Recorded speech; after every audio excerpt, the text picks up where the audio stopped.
Bienvenidos a este video, estudiantes miembros de la Cátedra de Estática de la Escuela de Ingeniería Electromecánica del Tecnológico de Costa Rica. En este video estudiaremos los elementos sujetos a 2 y 3 fuerzas. Los elementos de 2 y 3 fuerzas son de especial interés.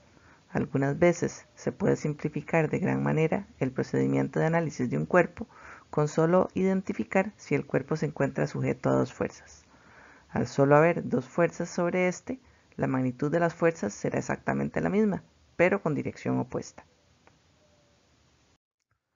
Entonces, para que un elemento a 2 fuerzas esté en equilibrio, las fuerzas actuando en sus extremos no solo tienen que tener la misma magnitud, sino que tienen que tener direcciones opuestas para que la sumatoria de fuerzas sea igual a 0. Para que la sumatoria de momentos sea igual a 0, necesariamente las fuerzas tienen que ser colineales, para que no formen un par. Así, sin importar la geometría del elemento, la línea de acción de las fuerzas pasará por los puntos de aplicación de las mismas, o por los ejes de los pasadores. Al tener un elemento de 3 fuerzas, se debe realizar un análisis completo sobre la pieza para así lograr resolver el problema. Un elemento a 3 fuerzas solo estará en equilibrio bajo 2 condiciones. El primer caso es cuando todas las fuerzas son paralelas, como en la figura en rojo B.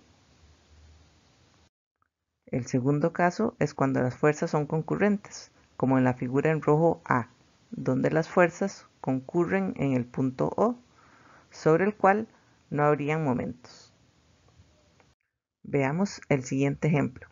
Un hombre levanta una vigueta de 10 kilos y 4 metros de longitud tirando de una cuerda. Encuentre la tensión T en la cuerda y la reacción en A. Lo primero que tenemos que hacer es trazar el diagrama de cuerpo libre. Sabemos la dirección y el sentido de T, y la dirección y el sentido de W.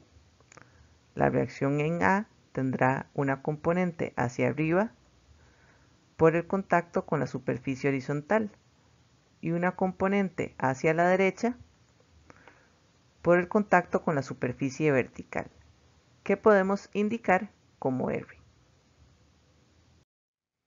La vigueta es un cuerpo sujeto a 3 fuerzas concurrentes.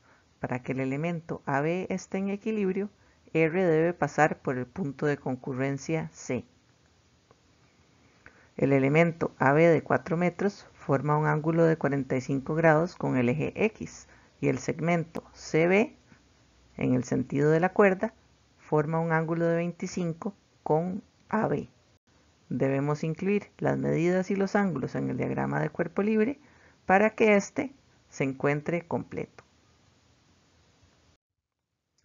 Analizando la geometría de la vigueta, vemos que AB es la hipotenusa de un triángulo rectángulo isósceles, por lo que sus catetos son iguales, es decir, AF será igual a BF y será igual a AB coseno de 45, o 2.828 metros. G es el punto medio de la vigueta, de modo que CD será igual a EF y a AE, y a su vez será igual a la mitad de AF, o sea, 1.414 metros. El ángulo CBD entre la cuerda y la vertical es de 25 más 45, 70 grados, de modo que BD será igual a CD por la cotangente de 70, o 1.414 por la tangente de 20, lo cual nos dará 0.515 metros. CE será igual entonces a DF, que a su vez será igual a BF menos BD, es decir, 2.313 metros. El ángulo alfa entre la resultante y el eje X, o el ángulo CAF en la figura, lo podemos calcular con tangente de alfa igual a CE entre AE, con lo que obtenemos que alfa es igual a 58.6 grados. Con el ángulo alfa podemos trazar el polígono de fuerzas.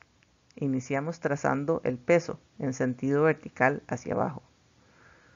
Entre R y el peso tendremos 90 menos alfa, o 31.4 grados.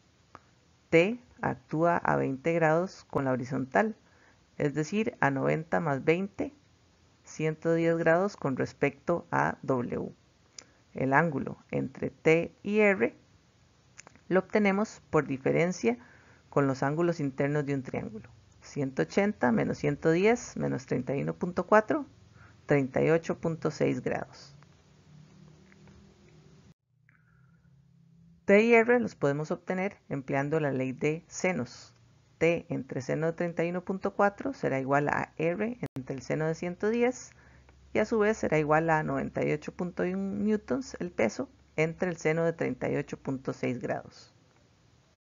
Así se obtienen T y R directamente de la geometría o de forma gráfica.